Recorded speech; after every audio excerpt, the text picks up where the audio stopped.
Good morning. ചൂടോട് കൂടി ചായ അങ്ങ് കുടിച്ചോ? എനിക്കിപ്പോ വേണ്ട കേട്ടോ. കുളി കഴിയാതെ ഞാൻ ഒന്നും കഴിക്കാറില്ല. ഗോപിയേട്ടന് ചായ കൊടുത്തോ? പുള്ളിക്കാരൻ എണീക്കുമ്പോ ഒരു നേരാവും, അങ്ങനെ പതിവ്. ഇന്നലെ എത്ര മണിക്കാ കലാപരിപാടികൾ അവസാനിച്ചത്? കുട്ടി ഇങ്ങോട്ട് പോകുന്നില്ലേ? കുറച്ചു കഴിഞ്ഞപ്പോ ഞാൻ എന്റെ വീട്ടിൽ പോയി. അവിടെ എന്റെ അമ്മ സുഖമില്ലാണ്ട് കിടപ്പാ. എന്തു പറ്റി അമ്മയ്ക്ക്? തളർവാദ. 5 കൊല്ലായിട്ട് കിടന്ന കിടപ്പാ. നോക്കാൻ വേറെ ആരുമില്ല. എവിടെ മാണിക്കന്റെ വീട്? ഈ ബംഗ്ലാവിന്റെ അപ്പുറത്ത് കാണുന്ന ചെറിയ വീടാ. അല്ല, കാലത്ത് കഴിക്കാൻ എന്താ ഉണ്ടാക്കണ്ടേ? പുട്ടു മതിയാവോ? പഴയിരിക്കണ്ട്. മതി മാണിക്ക. അപ്പൊ ചായ?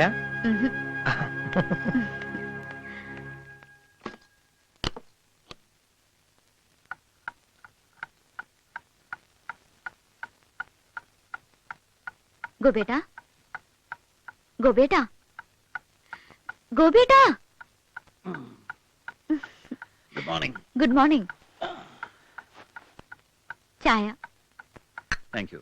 എങ്ങനെ ഉറക്കമൊക്കെ ശരിയായോ? ഉവ്വ്, നന്നായി ഉറങ്ങി.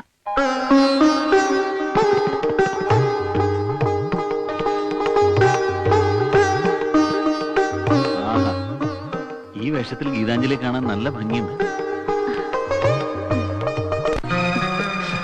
എന്തിനാ എന്റെ അമ്മ എപ്പോഴും ഇങ്ങനെ കരയണേ? എന്നെ സങ്കടപ്പെടുത്താനാ? കുടിച്ചില്ലെങ്ക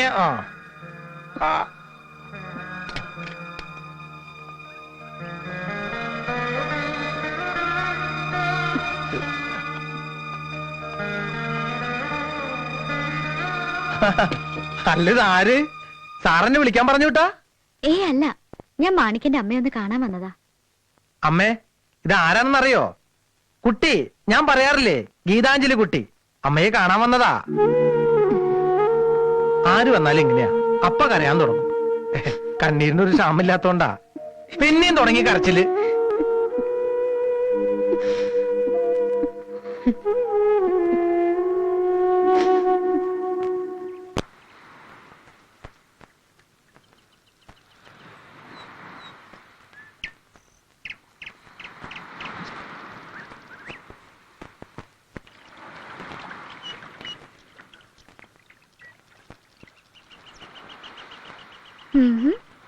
ഗോപിയേട്ടൻ ഇവിടെ വന്ന് നിൽക്കുക?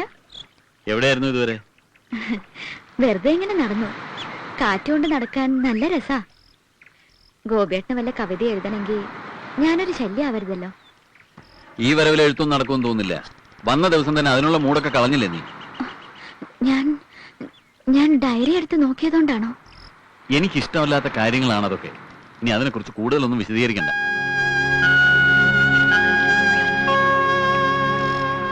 താൻ വിഷമിക്കാൻ വേണ്ടി പറഞ്ഞതല്ല, അതെന്റെ സ്വഭാവമാണെന്ന് കൂട്ടിക്കും. എന്ത് ചെയ്യാം, ഞാൻ അങ്ങനെ ആയിപ്പോയി. സോറി ഗോപിയേട്ടാ, എന്റെ അറിവില്ലായ്മ കൊണ്ടാ ഞാൻ ആ ഡയറി എടുത്ത് നോക്കിയത്. ഇനി ഒരിക്കലും അങ്ങനെ ഉണ്ടാവില്ല. എന്നോട് പിണങ്ങരുത്. എനിക്ക് ഗോപിയേട്ടനോട് അത്രയ്ക്ക് ഇഷ്ടാ. പോട്ടെ, സാരമില്ല, ഞാൻ അതൊക്കെ അപ്പോഴേ മറന്നു. നീ വാ.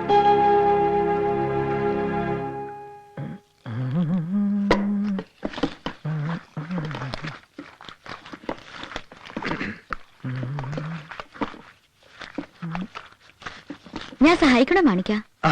ഇവിടെ ഉണ്ടായിരുന്നോ? മാണിക്കൻ ഈ അടുക്കള പണിയൊക്കെ എവിടുന്നാ പഠിച്ചേ? എന്റെ അമ്മയുടെ കിടപ്പ് കണ്ടില്ലേ? ആരില്ലാത്തവർക്ക് ദൈവം തുണയെന്നാ ചൊല്ല്. ഒക്കെ തന്നെ താൻ ചെയ്തു തുടങ്ങി. ചിലപ്പോ എരിവ് കൂടും, അല്ലെങ്കിൽ ഉപ്പ് കൂടും. ആരോടും സമാധാനം പറയണ്ടല്ലോ. എന്തു കൊടുത്താലും അമ്മയൊന്നും മിണ്ടില്ല, സഹിക്കന്നെ. പിന്നെ കുറച്ചാള് കള്ളുഷാപ്പിൽ കറിവേപ്പര സഹായി ആയിട്ട് നിന്നപ്പോഴാ അതൊക്കെ പഠിച്ചത്. പിന്നെ ഇവിടെ വരുന്ന സാറുമാർക്ക് ഞാൻ എന്തുണ്ടാക്കി കൊടുത്താലും ഇഷ്ടാ. അതാണൊരു സമാധാനം. എന്തൊരു മുളകാ തേച്ചിരിക്കുന്നത്. അതാണ് ഈ കള്ളുഷാപ്പിലെ കറിയിൽ ഒരു ഗുട്ടൻസ്. മദ്യം കഴിക്കുന്നവർക്ക് ഈ എരിവ് വലിയ ഇഷ്ടാ. എരിച്ചിലും പുകച്ചിലും ഒരു തരം കമ്പിത്തിരി കത്തണ പരവശുണ്ടാവും. എന്നാലേ കുടിച്ചെന്നൊരു തോന്നലുണ്ടാവുള്ളൂ. മാണിക്കനോട് ഇങ്ങനെ വർത്താനം പറഞ്ഞോണ്ടിരിക്കാൻ എനിക്ക് വലിയ ഇഷ്ടാ. എന്റെ വിഷമങ്ങളൊക്കെ ഞാൻ തമാശയായിട്ടാ പറയാറ്. മാണിക്കനൊരു കല്യാണമൊക്കെ കഴിച്ചൂടെ? അപ്പൊ അമ്മയെ നോക്കാൻ ഒരാളാവുമല്ലോ. എന്നിട്ട് വേണം അവളുടെ ആട്ടും തുപ്പ എന്റെ അമ്മ സഹിക്കാൻ. എല്ലാ പെണ്ണുങ്ങളും അങ്ങനെ ആവണമെന്നുണ്ടോ? അല്ലാത്തവരുണ്ടാവും. പക്ഷെ എനിക്ക് കിട്ടണത് അങ്ങനത്തെ അല്ലെങ്കിലോ? പെൺകുട്ടികളെ കല്യാണം കഴിക്കണതേ ഭർത്താവിന്റെ അമ്മേനെ ശുശ്രൂഷിക്കാനല്ലോ. ഒന്നുകിൽ എന്റെ അമ്മയുടെ അസുഖം മാറിയിട്ട്, അല്ലെങ്കിൽ എന്നിട്ട് മതി എന്റെ കല്യാണം. നീ ഇതുവരെ ഒരുങ്ങിയില്ലേ? പോകാനുള്ള കാറ് വന്നിട്ടുണ്ട്, വേഗം റെഡിയാവ്. ഗോപേട്ട, നമുക്ക് ഇന്ന് പോണ്ട. എന്തായി പറയുന്നത്? നിനക്ക് നാളെ കോളേജിൽ പോണ്ടേ?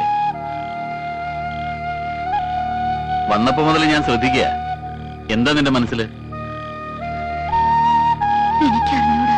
അറിയാം, നിനക്കറിയാം. പക്ഷെ അത്തരത്തിൽ ഞാൻ നിന്നെ കണ്ടാൽ എന്റെ തുളസി വേദനിക്കും. ആരാ തുളസി? എന്റെ മുറപ്പെണ്ണ്. അവൾ എനിക്ക് വേണ്ടി കാത്തിരിക്കുക. അവളെ വഞ്ചിക്കാൻ എനിക്കാവില്ല.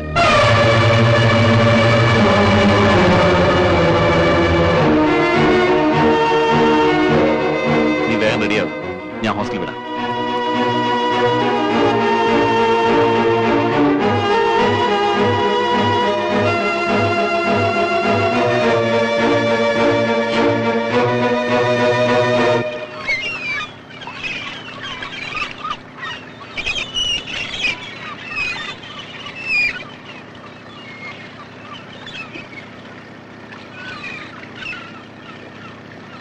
ഗോപികൃഷ്ണന്റെ പ്രേമം മറ്റൊരു പെൺകുട്ടിയോടാണെന്നറിഞ്ഞ ഗീതാഞ്ജലി അതോടെ മാനസികമായി തകർന്നു. കോളേജ് പഠനത്തോട് തന്നെ വിരക്തി തോന്നിയ അവൾ തിരിച്ച് വീട്ടിലേക്ക് മടങ്ങി. ഒന്ന് ചോദിച്ചോട്ടെ, ഒരിക്കലെങ്കിലും ഗോപികൃഷ്ണൻ ഗീതാഞ്ജലിയെ പ്രേമിക്കുന്നുവെന്ന് സൂചന നൽകിയിട്ടുണ്ടോ? ഇല്ല, പറഞ്ഞിരുന്നില്ല എന്നുള്ളതാണ് സത്യം. പക്ഷേ ഗീതാഞ്ജലി അയാളെ വല്ലാതെ മോഹിച്ചുപോയി.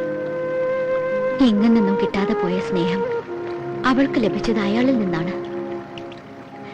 അതുകൊണ്ടാവാം ഗോപികൃഷ്ണൻ അങ്ങനെ പറഞ്ഞപ്പോ അവൾക്ക് മനോവിഷമം ഉണ്ടായതും തിരിച്ചു പോന്നതും.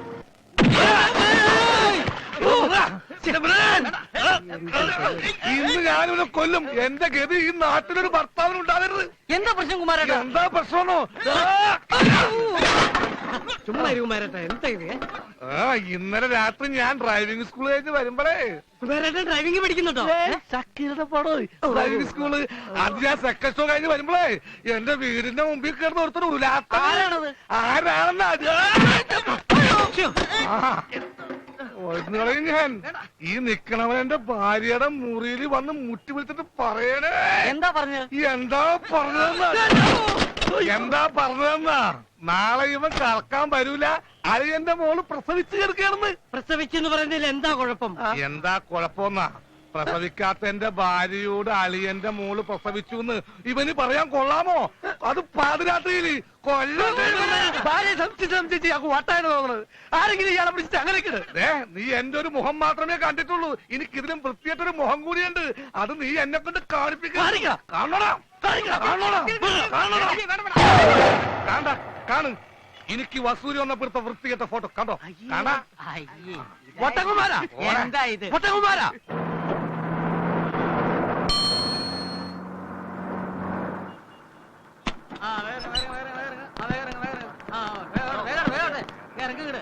എന്താണ് അവിടെ താമസം? വേഗം ഇറങ്ങി വെച്ചി.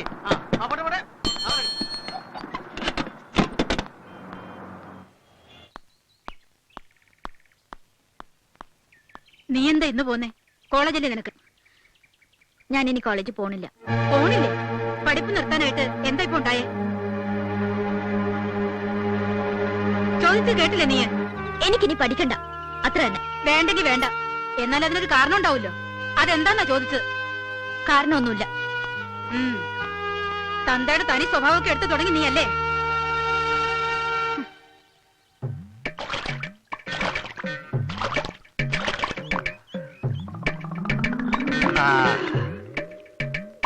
ബലം പിടിക്കാതെ വേഗം ചൊരത്തടി മോളെ.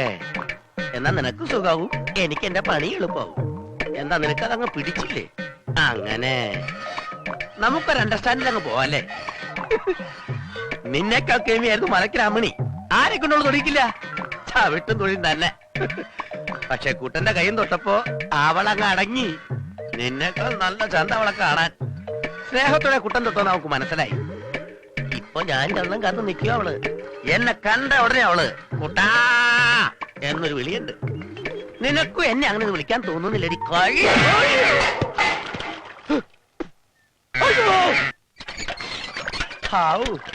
പറ്റാറായെന്നാ തോന്നുന്നത്. നീ എന്താടാ പറഞ്ഞേ? അല്ല, ഞാൻ പശുവിന്റെ കാര്യം പറഞ്ഞതാ. ചവിട്ടും തൊഴിൽ തുടങ്ങിയിട്ട് കുറെ നേരമായി. കണ്ടില്ലേ, പാല് മുഴുവൻ തട്ടി എന്റെ ശരീരത്തേക്കായിട്ടത്. ചവിട്ടിക്കറായെന്നാ തോന്നുന്നത്. കഴിഞ്ഞ ആഴ്ചയല്ലേ ശങ്കരേട്ടൻ ബ്ലോക്ക് ഓഫീസിലേക്ക് കൊണ്ടുപോയത്? ഹേയ്, അത് ശരിയായിട്ടുണ്ടാവൂല. എല്ലാവർക്കും എപ്പോഴും ഏക്കണമെന്നില്ലല്ലോ. ലേഖ ചേച്ചിയെ കുട്ടൻ കിണുങ്ങാതെ പോ. എന്നാലും നമ്മുടെ കുമാരന്റെ കാര്യം വലിയ കഷ്ടമായി പോയല്ലേ. നിനക്ക് അത്രയ്ക്ക് സങ്കടം ഉണ്ടെങ്കിലേ ആ. നിന്റെ വീട്ടിലേക്ക് വിളിച്ചോണ്ട് പോടാ. അല്ല പിന്നെ ഇവർക്കും പകർന്നെന്നാ തോന്നുന്നത് ഭ്രാന്ത്.